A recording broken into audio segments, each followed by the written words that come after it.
पहले मैंने एक वीडियो शेयर किया जिसमें मैंने बताया कि हाइपर एक्टिव चाइल्ड के सिम्टम्स क्या क्या होते हैं और किस तरह के यानी किन उम्र के बच्चों में ये हाइपर एक्टिविटी डिसऑर्डर पाया जाता है और आप घर पर रहकर कैसे जो है इन सिम्टम्स को डायग्नोज कर सकते हैं।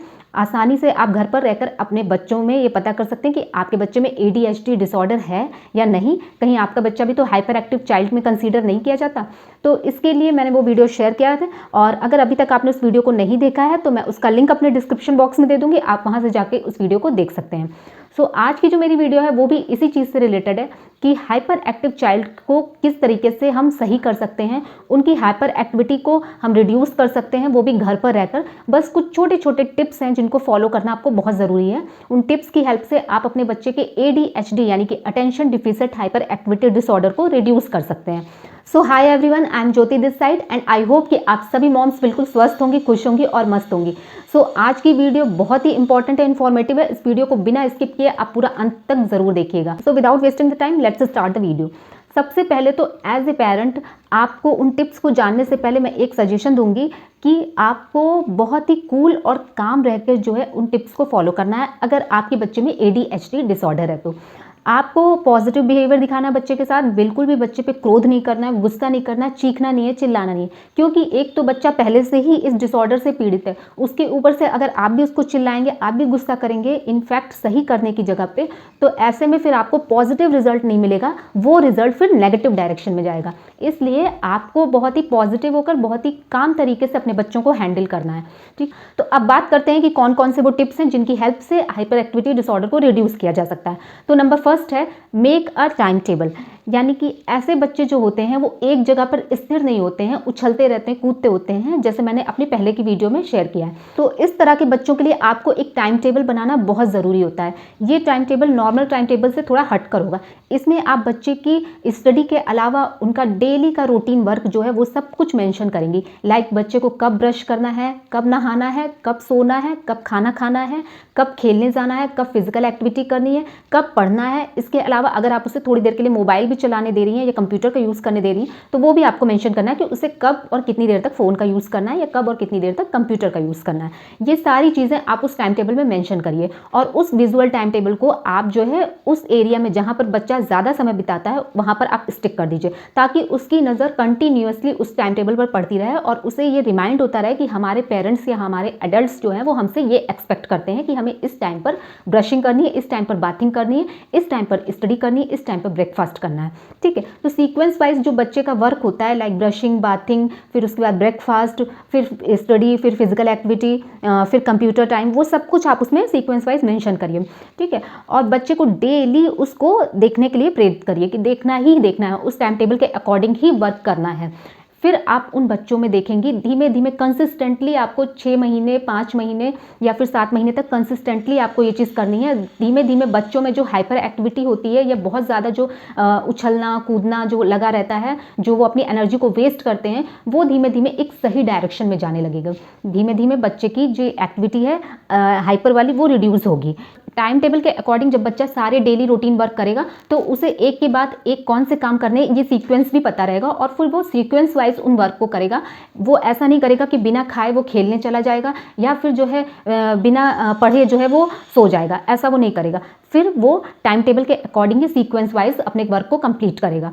तो ये चीज़ आपके लिए बहुत ज़रूरी हो जाता है अगर आपके बच्चे में ADHD डिसऑर्डर है कि उसके लिए एक विजुअल टाइम टेबल बनाएं और उस टाइम टेबल को अच्छा खासा एक ऐसी जगह पर स्टिक कर दें जहाँ पर बच्चा डेली उसकी नज़र जाए और उसे उसी टाइम टेबल के अकॉर्डिंग आप वर्क करवाएं। अब आपके मन में ये क्वेश्चन आएगा कि ऐसे बच्चे तो बैठते ही नहीं एक जगह पर, वो उछलते कूदते रहते हैं, इधर उधर भागते रहते हैं, बहुत जल्दी बोर हो जाते हैं, चलना शुरू कर देते हैं, तो हम उन्हें कैसे जो है बैठाएं, कैसे वो टाइम टेबल को देखेंगे। तो जो नेक्स्ट टिप है वो इसी चीज़ से रिलेटेड है। सेकेंड टिप है बिहेवियर थेरेपी। इसे हम जो है CBT यानी कि कॉग्निटिव बिहेवियर थेरेपी भी कहते हैं। इस थेरेपी का यूज़ जो है इस तरह के डिसऑर्डर जिन बच्चों में पाया जाता है या हाइपर एक्टिविटी पाई जाती है, हाइपर एक्टिव चाइल्ड होते हैं, तो उनके साथ इस बिहेवियर थेरेपी को यूज़ किया जाता है उनके व्यवहार में परिवर्तन लाने के लिए। तो इसको हम लोग जनरली CBT यानी कि कॉग्निटिव बिहेवियर थेरेपी भी कहते हैं। इसमें क्या होता है कि बच्चा, जैसे इस तरह के बच्चे जो होते हैं वो एक जगह पे बैठते नहीं है, तो उनको सबसे बड़ी प्रॉब्लम होती है, उनको एक जगह पर थोड़ी देर के लिए बैठाना ही सबसे मेजर टास्क होता है पेरेंट्स के लिए। तो इसके लिए आपको घर पर ही बच्चे को ट्रेन करना पड़ेगा। अगर बच्चा स्कूल में भी यही काम करता है कि वो थोड़ी देर के लिए भी नहीं बैठता है, सब बच्चे पढ़ने बैठते हैं, आधे घंटे के पीरियड में वो कई बारी जो है उठता है, चलता है, वॉशरूम जाता है, पानी पीने जाता है, टीचर से भी यही कंप्लेन आती है उसकी बार बार कि बच्चा आपका बैठता नहीं है, तो ऐसे में आपको घर पर ही उसकी ट्रेनिंग करनी पड़ेगी। और इसके लिए आप उसके साथ बिहेवियर थेरेपी का यूज़ कर सकती हैं। आप उसे एक ऐसे एरिया में लेकर बैठिए जो भी एक पर्टिकुलर रूम हो जहाँ पर शांति हो, क्योंकि ऐसे बच्चे जो है डिस्ट्रैक्ट जल्दी होते हैं, वो बाहर के नॉइज़ से, छोटे से छोटा नॉइज़ से भी उनको डिस्ट्रैक्शन हो जाता है, फिर वो इधर उधर देखने लगते हैं और उनका ध्यान दोबारा केंद्रित नहीं हो पाता है किसी भी चीज़ में।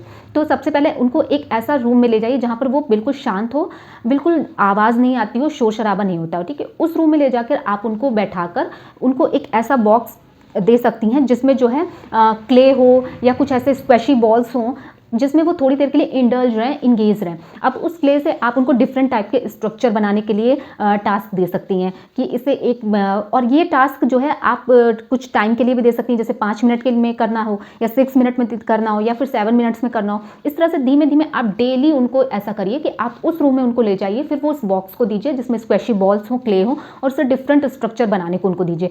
जैसे वो स्ट्रक्चर बनाएंगे, फिर धीमे धीमे आप ये टाइम पीरियड बढ़ाती जाइए। 5 मिनट की जगह पर आप 6 कर दीजिए, 6 मिनट की जगह पर आप 10 कर दीजिए, 10 की जगह पर आप 15 कर दीजिए। इस तरह से धीमे धीमे बच्चों में सिटिंग की हैबिट डेवलप होगी, बैठने की हैबिट डेवलप होगी, वो इंगेज्ड होंगे। इसी तरह से आप उस बॉक्स में डिफरेंट टाइप की जो है कलरफुल बॉल्स भी डाल सकती हैं, जिसमें फिर आप जो है उसे कुछ टास्क देंगे उस बॉल्स के थ्रू और उसे कंप्लीट करना रहेगा, और एक टाइम का ड्यूरेशन आप डिसाइड कर लीजिए कि इस ड्यूरेशन में, इस टाइम पीरियड में उसको कंप्लीट करना हो। इससे बच्चे का ध्यान केंद्रित होगा, कॉन्सेंट्रेशन जो होता है, जो नहीं बन पाता है ऐसे बच्चों में, वो चीज़ डेवलप होगी, ब्रेन एक्टिविटी होगी, इसमें वो अपने ब्रेन का यूज़ करेंगे, प्लस इसमें उनकी सिटिंग हैबिट भी डेवलप होगी।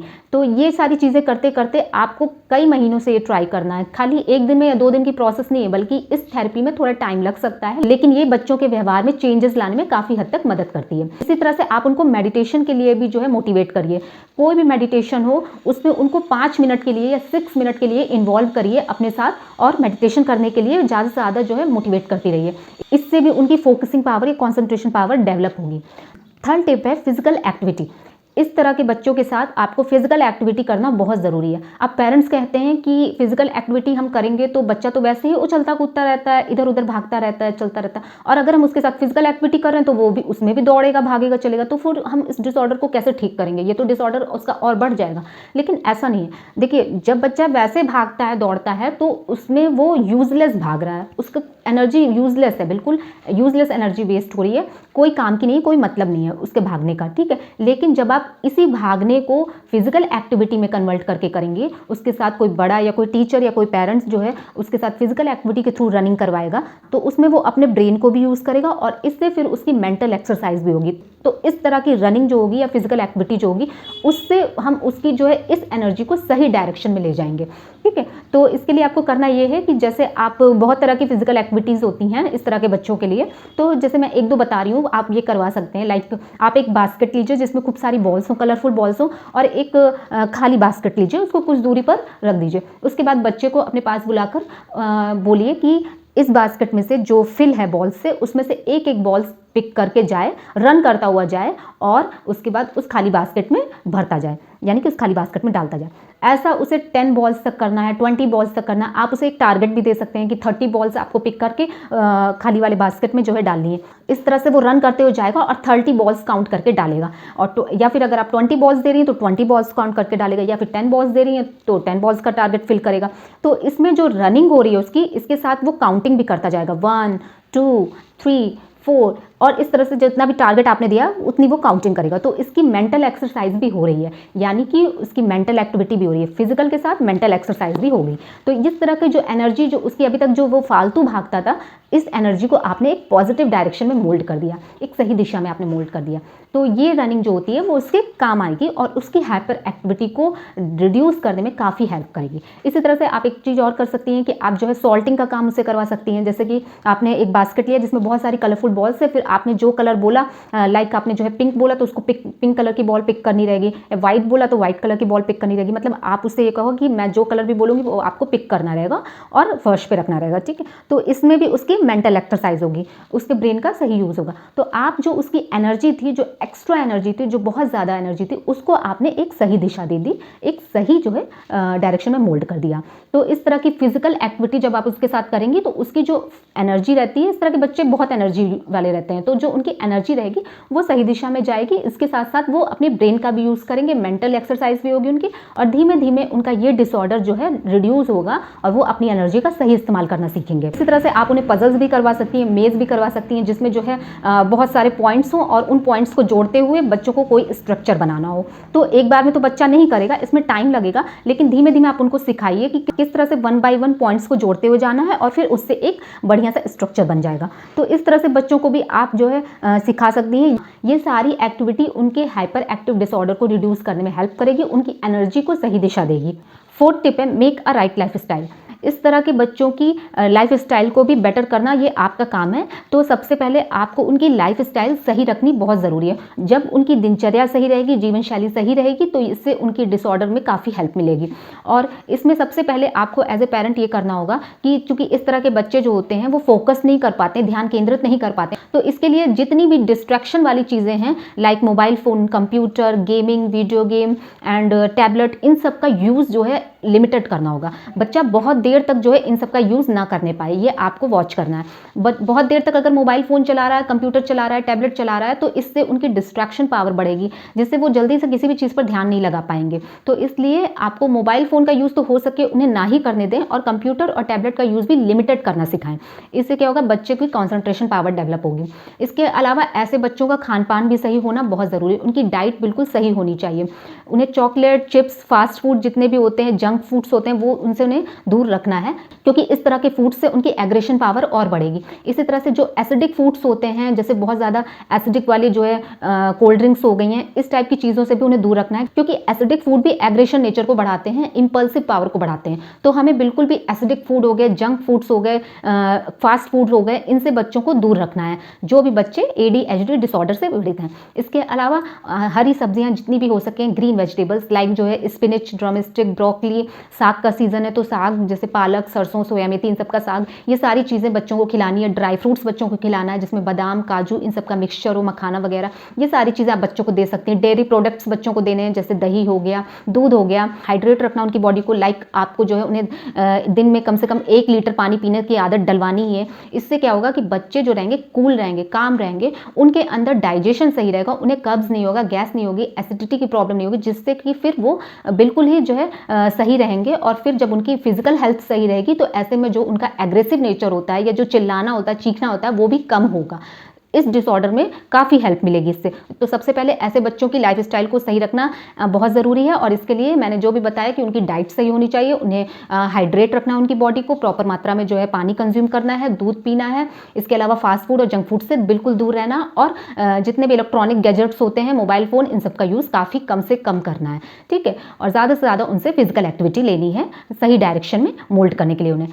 तो ये वो 4 टिप्स थे जिनकी हेल्प से जो है ऐसे बच्चों की जो ADHD यानी attention deficit hyper activity disorder को झेल रहे हैं, उनको काफ़ी कम किया जा सकता है। घर पर रहकर आप एज ए पेरेंट इन टिप्स की हेल्प से हाइपर एक्टिव चाइल्ड को सही डायरेक्शन दे सकते हैं और उनकी एनर्जी को जो है पॉजिटिव दिशा में मोड़ सकते हैं, और इससे उनकी हाइपर एक्टिविटी को रिड्यूस करने में काफ़ी हेल्प मिलेगी। अगर वीडियो आपको हेल्पफुल लगी हो तो प्लीज़ इस वीडियो को ज़्यादा से ज़्यादा पेरेंट्स के साथ शेयर करिएगा। इसके साथ ही मेरे इस चैनल को भी ज़रूर से सब्सक्राइब कर दीजिए। और अगर आपने जो है इसके पहले जो मैंने वीडियो शेयर किया है कि जिसमें मैंने सिम्टम्स बताए हैं, उसको आपने नहीं देखा अभी तक, तो मैं उसका लिंक दे दूंगी डिस्क्रिप्शन बॉक्स में, आप वहां से जाकर उसको चेकआउट कर सकते हैं। मिलते हैं नेक्स्ट वीडियो में, तब तक के लिए बाय बाय।